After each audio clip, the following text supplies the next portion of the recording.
New Zealanders have embraced life in Australia, but has Australia embraced them? Australian laws exclude Kiwis from social welfare, higher education and permanent residency. New Zealanders seeking the good life are increasingly becoming guest workers, paying full tax but with few rights. Today on Think Tank, we look at how this state of affairs came about and how it should be resolved. Ia wiki ki runga ia Think Tank. Ka whai wāhi mātou te wānanga kaupapa e pānei ki a tātou katoa. Aha koa te manuhiri, aha koa hoki te kaupapa, e hara koa te tōha whakaaro, ana kei te whainga. Engari, ko te whai whakautu hoki. Ngā mihi o te ata kia koutou, nau mai ki Think Tank. Today's kaupapa, what's a fair deal between New Zealand and Australia? A tēnā koutou kei aku rangatira, hāroa kia koutou hara mai ki taim mai nei. Joining us today we have Solina Theron, journalist, Paul Hamer, researcher, and Rangitane Marsden, treaty negotiator. Kei te mihi nunui kia koutou. Pehe oku whakaaro kia koutou. Our researcher, Kitty Daniel, hit the streets to find out what the punters are saying about this issue. What would be a fair deal for Kiwis in Australia? Depending on their sort of work status, I think they should have access to all of the various entitlements that other Australian workers have. Maha oku whanaunga ko neke atu ki ahitereiria kia whai oranga wa rātou whānau. Yeah, I think you're getting a pretty fair deal, yeah. No, I think the bludgers are getting a fair deal because they're not being allowed to bludge. I think that's great. New Zealanders don't get out of work pensions and benefits and all that and everything. No, it sounds pretty rough, yeah. I wouldn't go there. Why not be on an equal footing with the Australians rather than be like second-rate citizens who just go in there to work? Is the current deal or the current relationship as between Australia and New Zealand working well for New Zealanders? The answer is yes and no. Overwhelmingly by the number of people who are leaving and moving there for better jobs, higher incomes, opportunities, you'd have to say it's working well for New Zealanders. It's a really important sort of safety valve in terms of, say, our unemployment levels and things like that. But then, on the other hand, there are a lot of things that can go wrong if you don't have a social security safety net. So it's a mixed bag. I personally think it's pretty unfair. I mean, I'm an Australian who's been living here for the past 10 years and has reaped the benefits as an Australian living as a New Zealand citizen. I can't say the same for New Zealanders living in Australia. I think it's pretty unfair. What are some of the unfair conducts?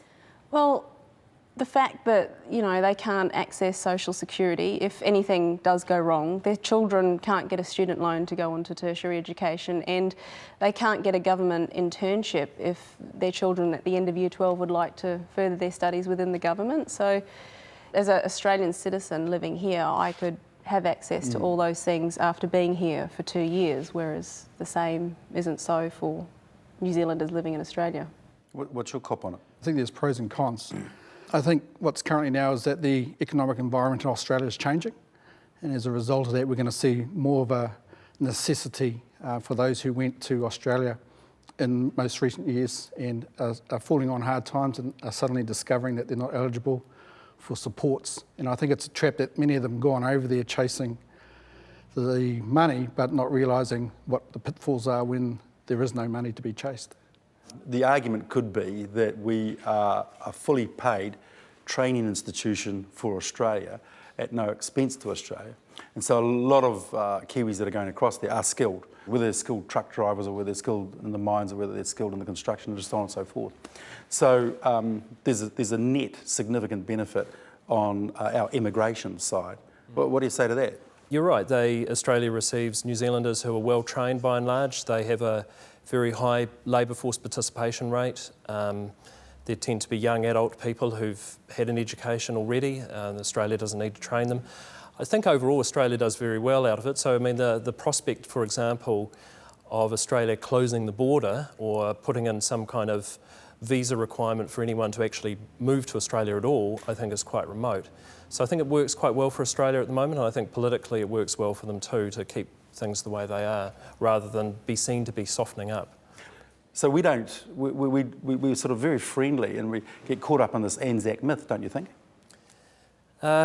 Yes, and I think the reality is that Australia has ceased to think in those terms to a large extent. I think up until 2001, We were treated very much as a special case. We had a lot of reciprocal rights and treated really well. And I think since 2001, Australia basically treats New Zealanders as guest workers, although guest workers who can stay indefinitely, which is why somebody was saying New Zealanders have become like the Mexicans in Australia.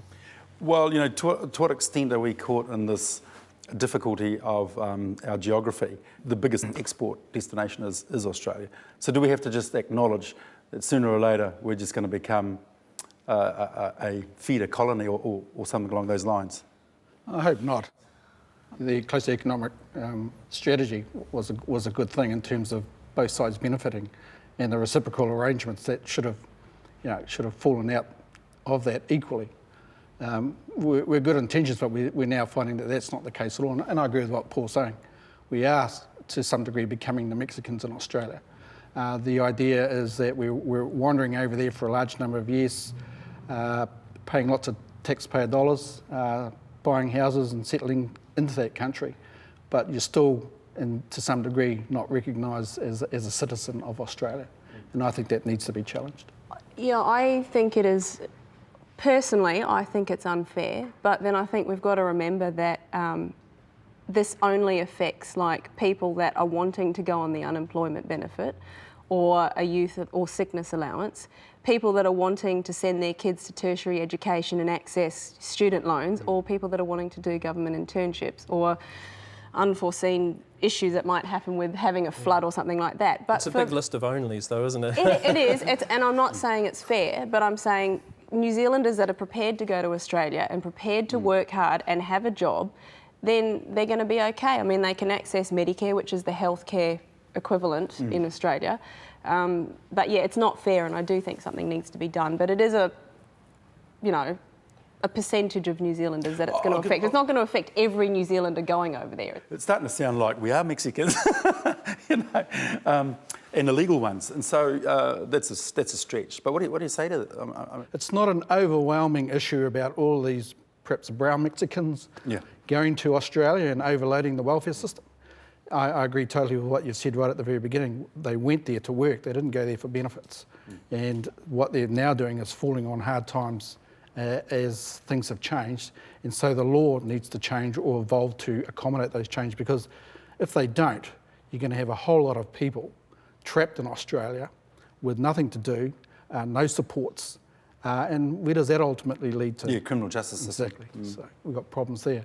And of course, the Australians are great at deporting them when you do get into trouble because you don't meet the character references. Why is it that New Zealanders are singled out, and if there's a Kiwi that's involved in a heist or a murder or whatever else, it seems to be big press, doesn't it? Oh, it is if you're a criminal, but if you're a New Zealand singer in Australia, it's the opposite. So I think the perception is, let's take the good out of New Zealand but send back the bad.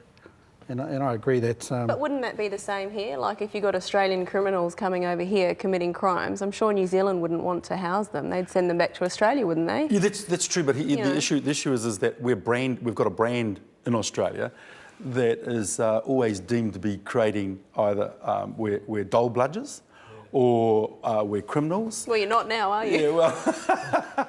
You can't be now. No dole to bludgers. Is that true? I mean, is that a true perception? Well, that myth is...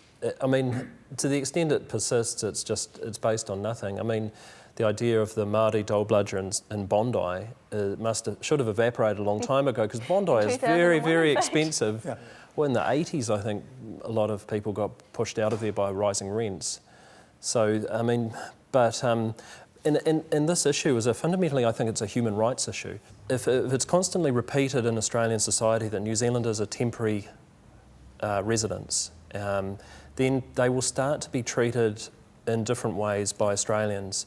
So you see things like coming up that were never envisaged in 2001, where states like Victoria, for example, have knocked off the concession for travel on public transport to New Zealand citizens who aren't permanent visa holders, etc.